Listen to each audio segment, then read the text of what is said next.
good enough, Bill. Get beyond the Warriors next year. All right, moving on to Anthony Davis now. He reportedly met with David Griffin in Los Angeles yesterday, and his stance remains the same. He's still reportedly demanding a trade from the Pelicans. See, where does Davis end up? Woo, this is tough, Eric, because I believe David Griffin. I don't believe they want to trade him to the Lakers. I believe the Lakers can offer them the most. So do they take less? I believe they do. And he goes to the New York Knicks. I know that he wants to be in two different cities as far as requests, Los Angeles or New York. Nick, you don't think that... I've been told the Clippers aren't going to present a trade offer that would trump what the Lakers can present. That the Clippers, not that they don't want Anthony Davis, but they are not so in love with Anthony Davis that they would trade away their Shai Gilgeous-Alexander, their young players, plus their draft picks. Lakers, we already know, would trade everything, and that was before part of that everything was the 4th overall pick. This is going to come down to, does David Griffin value R.J. Barrett, who would be the 3rd overall pick, teaming him back up with Zion, more than he values? So that's the Knicks pick. The Knicks would be R.J. Barrett and Kevin Knox, Mitchell Robinson, versus the pick after R.J. Barrett, the 4th pick, Lonzo Ball, Brandon Ingram, maybe Kuzma. The Lakers have better players. The Knicks have the slightly better pick. But if he believes what you've been led to believe, which is there is a big drop-off in this draft after pick number 3, that could be enough to get it done for the Knicks. Ooh, it's getting exciting. All right, moving on to Boogie Cousins now. Steve Kerr says the big man is, quote, pain-free, but he's still questionable for tonight's Game 1 against the Raptors. CC, how much impact can Boogie have? Well, what I worry about is these finals games are intense. The energy it requires. Stamina. Man, he's got no stamina right now. Look at this practice right here. There ain't no intensity. These are backup players and coaches. Look how fast Boogie's moving. That's not the NBA Finals. Now, I wish Boogie could play in the finals if he was in shape. No, but it's just the untimely injury in round number 1. And, Nick, how many playoff games has he played in, let alone a final? He's played in 1 playoff game in the first couple minutes of another. Oh, okay. His entire career. Also, in his entire career, he has started post-rookie year 483 of 486 games. With the Warriors, he started every single game. He played at least 20 minutes in 27 of the 31 games, took at least 10 shots in 26 of the 31 games. You're going to ask him to play at a level of intensity he's never played at, off an injury he's never had, against a great defense in a role he's never had before. But what's the alternative? Go in there, start, and No. The alternative is he doesn't play. It's just the timing of it. It's just unfortunate. And this is going to be a very tough decision. Look at this. I can play in this game. I mean, there ain't no intensity. Like, no, he's not a great defender. You're talking about a quad that's not 100%. He doesn't have the conditioning. Like you said, Jim, the stamina, it's just not going to be there. All right, finally, we're learning more and more about what went on behind the scenes within the Lakers organization this last year. Yesterday, Adam Silver confirmed that Rich Paul, LeBron James' agent, complained about former head coach Luke Walton early last season, all part of this damning report that detailed the Lakers' dysfunction under Magic Johnson and Rob Pelinka. All right, Nick, how does all of this reflect on LeBron? Well, it should not reflect on LeBron at all. Now, I'm sure it will, because, listen, if you have a 3,000-word article that crushes the Lakers but somehow leaves LeBron, it goes away unscathed in it, then we just need to give the story 48 hours to marinate. We'll find a way to lay it at the feet of the king. Do you know why Adam Silver felt comfortable saying, yeah, Rich said that to me? As opposed to, I'm not discussing that, keeping it private. Or surprised that someone would do something like that. Right, because this is what agents do. It is your agent's job to advocate for you, to complain for you, to always be fighting for you above all else. Now, there's no league like the NBA that the agents, the players, the coaches, and who's running the league are closer than ever.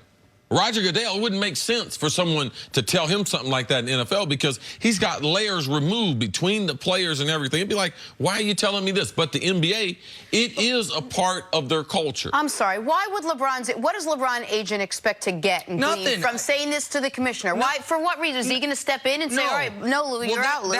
Right. So that's the point. That's why, to me, this is a nothing. What Adam Silver was at lunch with Maverick Carter, LeBron's business partner and the guy behind Uninterrupted, all that stuff, and some other people, it would appear.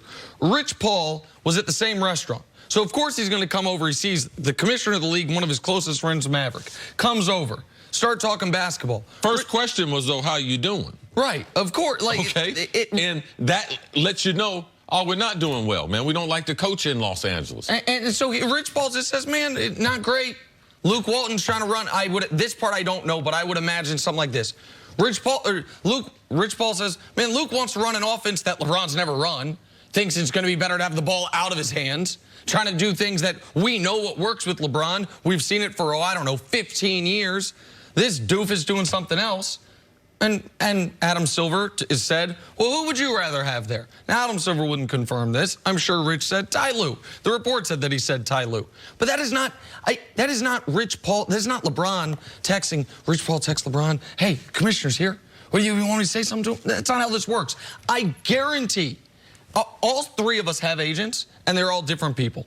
I guarantee all of our agents have called one of our bosses complaining on our behalf that we don't even know about. Oh, I don't like that this is going on. What about this? Like, that is the job of the agent, is to always be fighting for the client.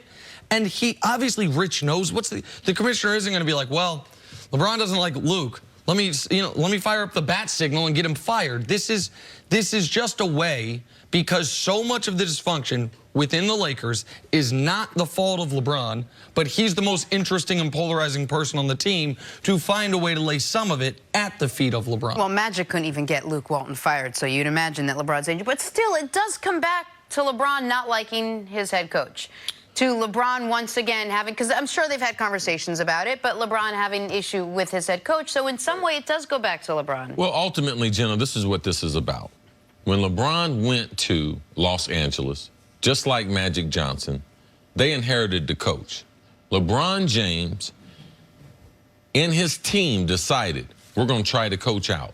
We're going to try this style that Magic came. Because Magic talked to LeBron about what kind of players we want. They both agreed they wanted some playmakers. So there was a talking about that and how those playmakers would play in Luke's system. LeBron signed off on Luke by him going there. If not, he would have told him to fire him at the beginning. So LeBron has done all the right things for Luke Walton to be able to do his job. Now, just because your agent works for you, you don't control his mouth. Now, I hope through all this that Rich Paul, because he's still a very, very young guy, I hope he's learning from this. Because just because you do something and everybody else done, there's different optics. And how he's going to go about, if he's going to have, man, he's got a bunch of big-time clients, and his list is only going to get better. How he's going to go about doing business, it should be a little bit different, because what people are going to say. So if out of all this information, what I hope is Rich Paul, that he learns that he better be watching out for everything that he says and everything that he does, because he's under a different set of rules because of LeBron James and the other players that he represents. And I've argued this for the better part of a year. I'll continue to say it. LeBron didn't owe Luke Walton anything. He owed the Lakers the best chance to win. It'd be one thing if everyone acknowledged, well, Luke Walton's a great coach, and the Lakers are playing great basketball, but LeBron's stats are suffering because of what they're doing, and LeBron's like, I want him out of here. That would be selfish. If you think he's not the right coach for the team, then the best thing for the team is to have a different coach. LeBron has reportedly, and I believe it to be true, 3 times in his career advocated for a coach to be fired. Once was Eric Spoelstra. He was wrong about Spoelstra. Riley was absolutely right to keep him. Once was David Blatt. He was 100% right on David Blatt. The proof is what happened from that point forward. The other time was Luke Walton. We'll see if he was right about Luke. My guess is LeBron's going to be 2 for 3 on having a feeling. The Lakers were playing well until LeBron got hurt. They were playing well until LeBron got hurt. Okay. I'm just playing devil's advocate. I understand. And the Cavs went to the NBA Finals under David Blatt. And they went to the NBA Finals first year under David Blatt. This is the thing. Even though the team was playing well, situational basketball, they were not great. The younger players were not developing at the rate under Luke Walton. So, yes, LeBron had them at a winning pace, but their margin of error, as soon as he gets hurt, it goes down. So now it's back on the coach and the rest of the team. So he gave him a chance. Right. I mean... Okay. All right, let's take a break. Coming up, how much of Kevin Durant's legacy is on the line in the finals? We will talk about that next on First Things First. Is Chris Broussard coming out?